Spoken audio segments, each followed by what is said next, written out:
Good afternoon, YouTube. How are you today? It's about 6:30. Beautiful evening here in Little Rock, Arkansas at the Maverick Transportation Facility. Today was orientation day 2, and it was a sort of a long one. We got done early around 4:30, which was a great benefit since we had to start at 6:30. Today I got up at 5:30 to get ready to go.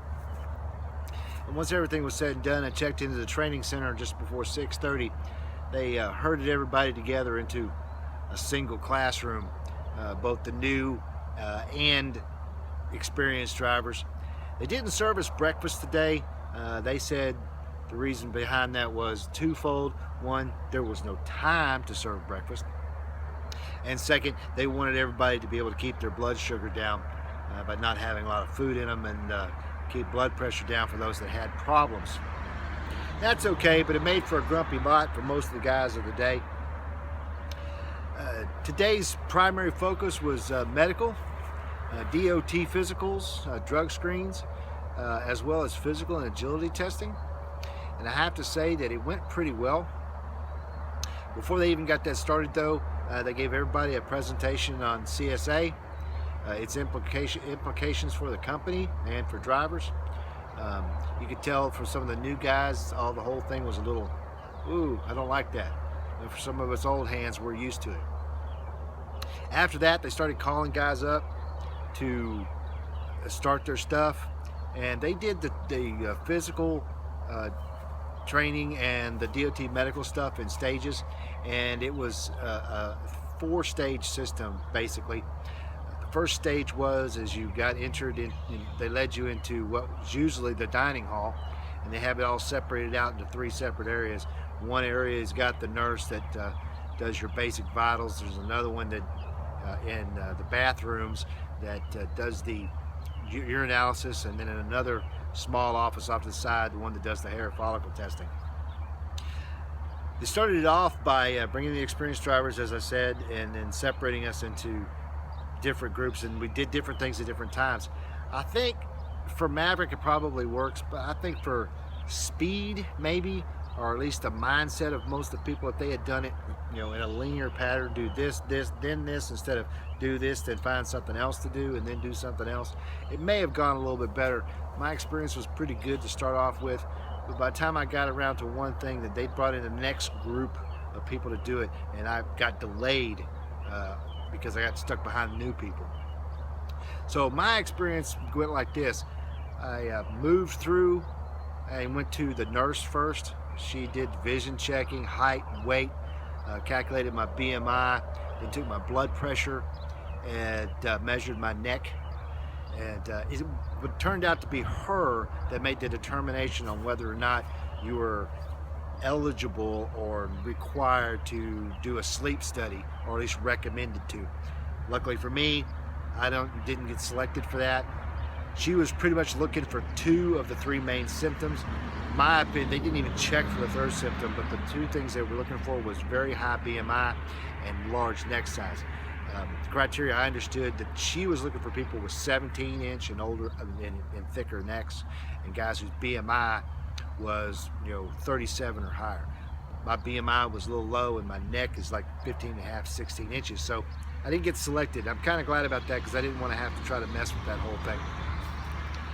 After I was done with her and going through my medical questionnaire, I shunted over to do my urinalysis. By that time, I was ready to go already, but I still had like a 30-minute wait before it was my turn.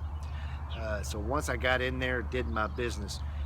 That took a while as well, because the nurse that was doing that testing, or the technician or whatever she was very, very thorough in making sure that every step of procedures were followed exactly like what they showed us in the video yesterday.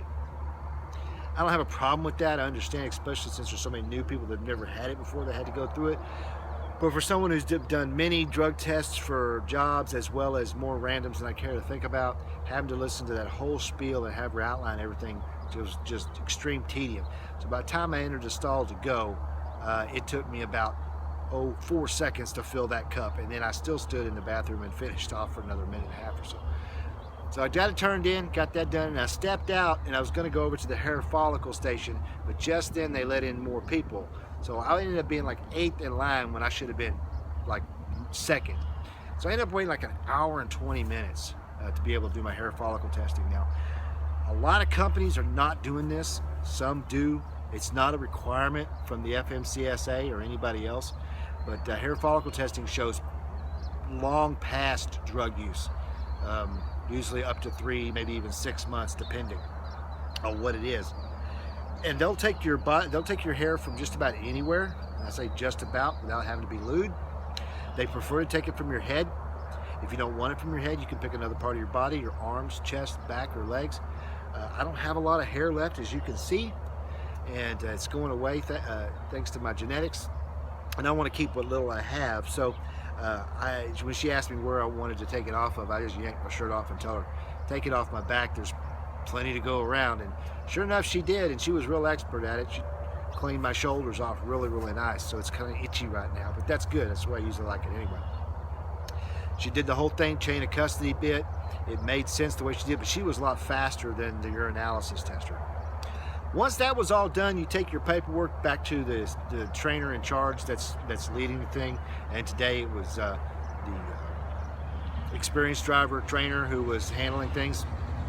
He could let you know where to go, and you head back down the hall to get in line to see the doctor. At that point, it got really kind of strange. I'm not criticizing Maverick in any way, but I would figure that they would have a better permanent facility if they're going to do weekly, DOT stuff, but they don't. They had a converted classroom that looks like it's used for other stuff during the week, and maybe it's just a money or space issue, I don't know, but I wasn't super comfortable with the way things were set up. They had some temporary cloth cubicles set up with the medical tables and stuff in them, and I didn't feel comfortable as far as privacy goes. But when you got in there, the nurse told you to strip down to nothing but your socks and then have a seat on the table. I sat there for about 35 minutes before the doctor ever came in.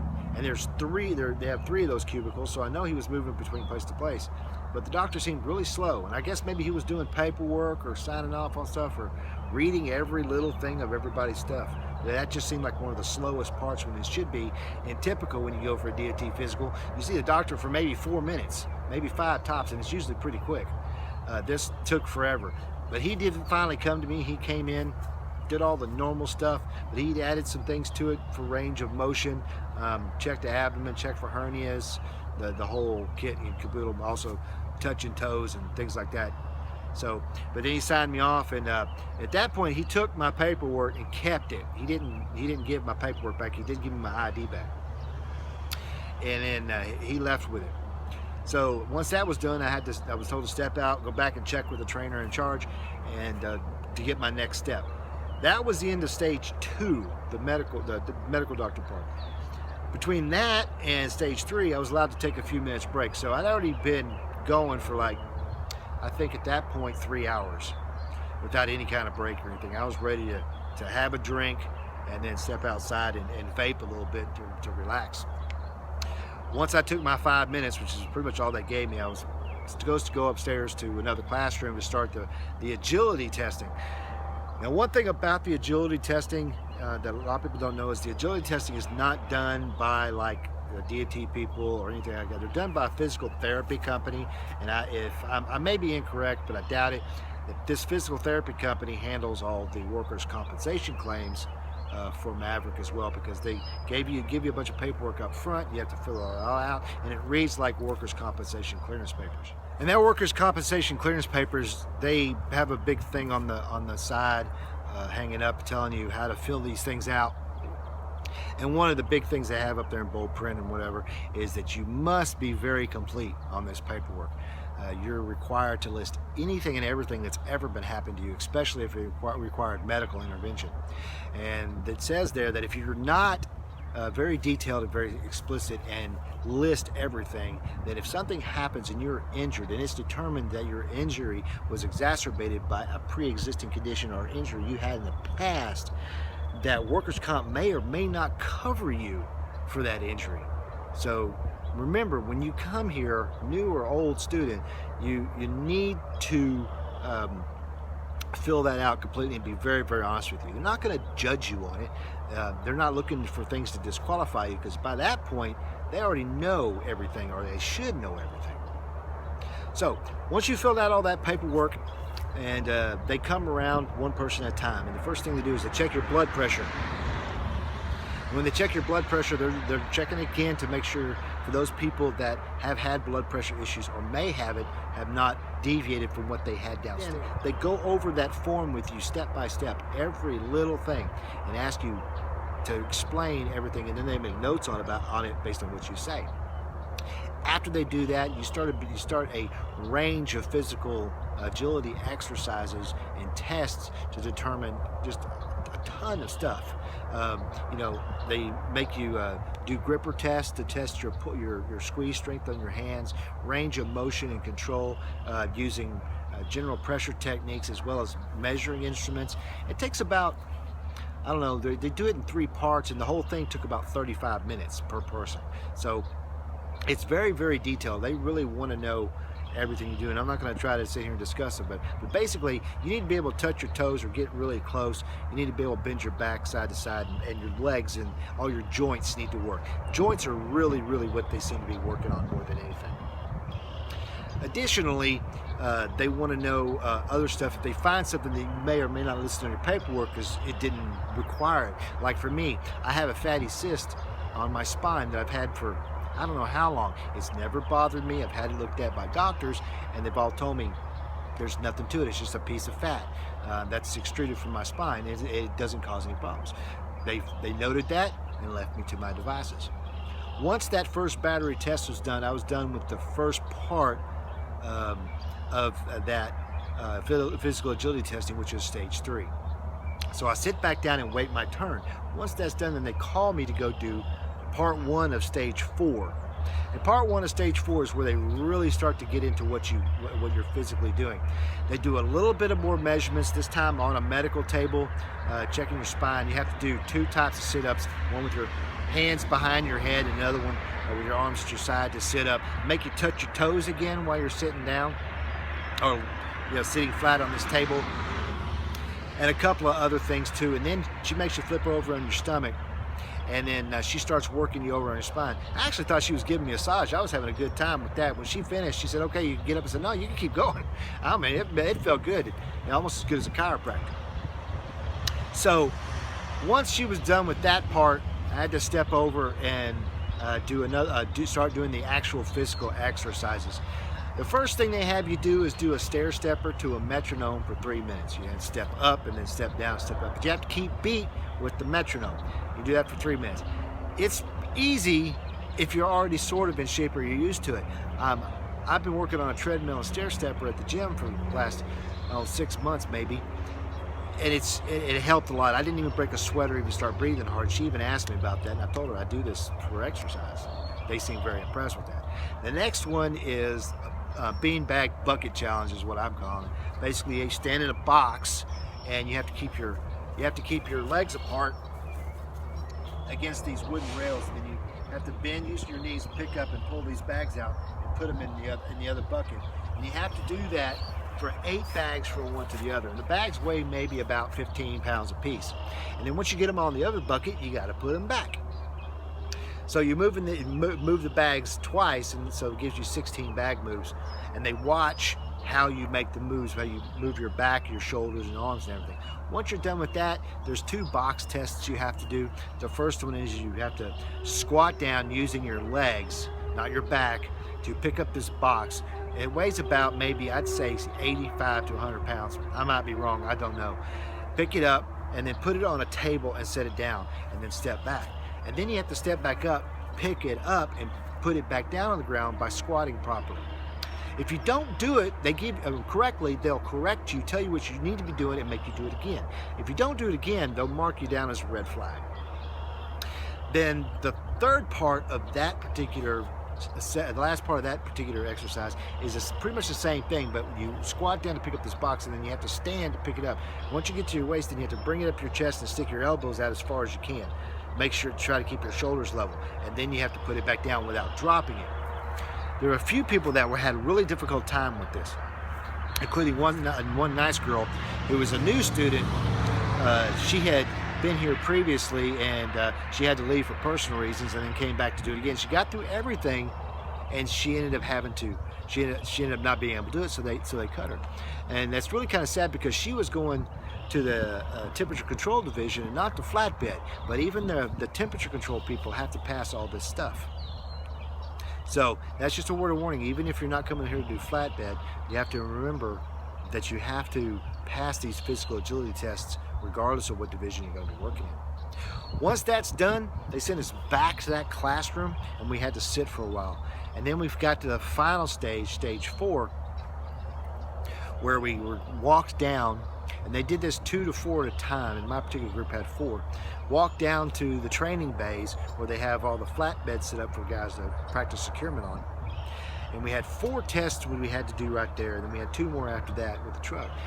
The first one is you had to pick up a box off the floor using proper technique again and set it on the back of the trailer, and then you had to pick it back up and put it down. And that was to simulate picking up a tarp and putting it on there. And I think the box probably weighed about 40 pounds. Then they had you climb up a trailer and then back down from the end of the trailer, and you had to make sure that you used proper techniques of 3 points of protection. Use 2 hands and at least 1 foot to get up to where you needed to be. After that, they had a tight beam walk where you had to step up, walk all the way across, turn around, come back, and then step down without falling down or losing your balance. That was pretty easy. And then we had another one we had to climb up on a trailer again. We used a ladder to climb up to the trailer, and then we had to use 2 tarps. We had to pick up 2 tarps and move them so we could climb up on this 8-foot tall box that was on the back of the flatbed. You had to get up there, stand up straight, wait, then turn around, come back down using all 3 points of contact both ways without falling or getting vertigo. And then you had to go to the other side, go back down the ladder properly. I do know that if you had gone down the ladder face forward when you were leaving, it was an automatic disqualification. So you have to make sure you turn around using 3 points of contact to use this ladder coming down. The very final test was 2 little pieces. We walked out to a tractor like these. We had to open the driver's door using 3 points of contact. We had to climb up, sit down in the driver's seat, wait a second, then get back out using 3 points of contact to get to the ground. Same thing, if you turn around and came out face first, red flag. So you have to make sure you're facing the seat when you're going up and coming down. Last bit was walk around, properly open the hood, and then properly close it. And I guess that's for seeing if your shoulders can do the work, because nowadays most of these hoods have air compressor springs on them or whatever to help open and close. Once that was done, we finally got a chance. We finally got to go back. We checked in with our trainer. We gave him a little envelope that the physical therapist gave us that had basically had a card inside of it. It was either a red card or a green card. And the green card was to tell your trainer that you had passed everything and they recommended you for employment. Red card, there you go, you're out of here. And there's no appealing this physical therapy company. If they say no, you're done. So once that was done, he cut us away and let us go to lunch. Today's lunch was poppy seed chicken and kind of a creamy marinara sauce, white marinara, I think. Salad, baked rice, which was actually really, really good, and rolls again. But they were cold. I don't know why the rolls can't be heated. And that was pretty good. I ate lunch. I actually went back for seconds. It was so good when they let us. And then I even packed up another one to have for dinner tonight. And I'm going to have it here shortly. It was really that good. So after that, they finished that. We were cleared to finish till 1:30. At 1:30, we had to head back to our classroom. And that's when we kind of found out the deal. For the experienced guys, we started with 8. They cut 3. One guy left last night and didn't even say goodbye. He didn't even tell him he was leaving. He just up and disappeared. When they went looking for him, all of his stuff was gone, and apparently he had called a cab in the middle of the night and the guard let him out. But he didn't tell anybody anything. So unfortunately, if he ever decides to come back, he's not going to be able to, because that's an automatic permanent termination to bail without saying it and giving a reason. Another guy, he had some diabetic problems, and wasn't able to pass the physical, so he had to leave. And we had another guy that was flagged for sleep study, and he said he wasn't going to do it and took off, which is kind of sad because, like I said, all three of those guys had previous driving experience, and two of them were returning drivers who had worked here before and had left and were trying to come back. As far as the new students go, as I told you, they had started with I think 22, I said, and they lost 4. One of them was the lady I told you about earlier. She couldn't do the physical lifting thing, which was really kind of sad because she really wanted to do the temperature control, and she was really, really nice. I liked her a lot, even though I didn't get a chance to talk to her much. And there were 3 other guys who were completely disqualified for various medical reasons. I think 2 of them specifically because of physical agility. And finally, from what I saw, they selected 5 people for sleep studies because they're all running around with sleep study wristbands so they can go pick up their testing machines tonight. So basically, from a class of 31, we're down to 24. Yeah, 24. And according to what I understand, that's about average. They may cut a couple more people tonight after they do some reviews. We'll have to see how it goes. One thing is, then after lunch, we went back, like I said, we went back to the classroom and we did some more things. We covered a bunch more videos and policies. I'm not going to outline them all, but basically we had some stuff about railroad crossings. They talked about accident and breakdown procedures. They talked about the rider policy, which they have here, which is actually pretty good.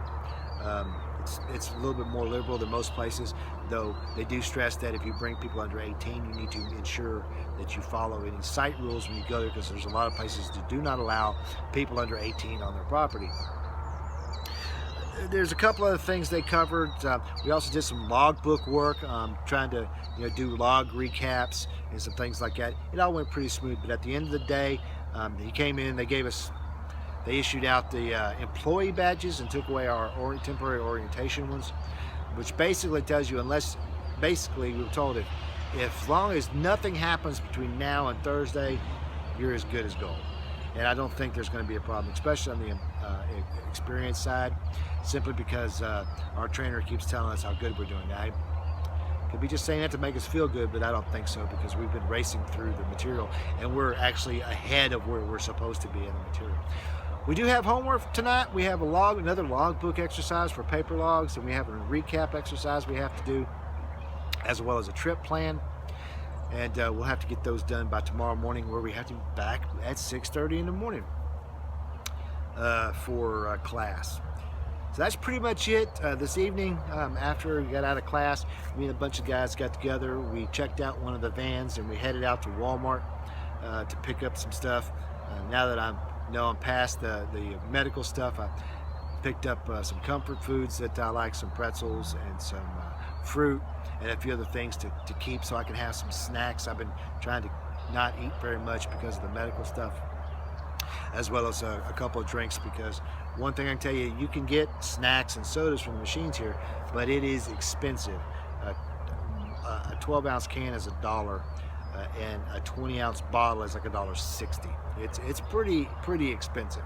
So, and the water is no different than soda as far as price goes. So after tonight, once I get the homework done, I'm going to finish eating my lunch dinner that I brought back. I heat it up and eat that, and I call it a night. We got 2 more days left of regular orientation. Tomorrow is supposed to be, actually 3 more days of orientation. I apologize. Tuesday is supposed to be more safety, almost all safety oriented, and I understand that both classes will be together for some of that. Wednesday we do road tests, from what I understand, and Thursdays that we do a bunch of finish up paperwork and get our job offers if we finish. So all in all, day 2 was pretty good. We got done early, but it was still a long one because we got up so early. Observations: if you're coming out here, be prepared to work on your second day for your physical. All in all, wonderful day. I hope you had a good one too, and I hope you found this video informative. If you did, in the rest of the series, please go ahead and click the subscribe button and follow me and find out what else is next. So with that said, good evening, 73s, and keep the shiny side up.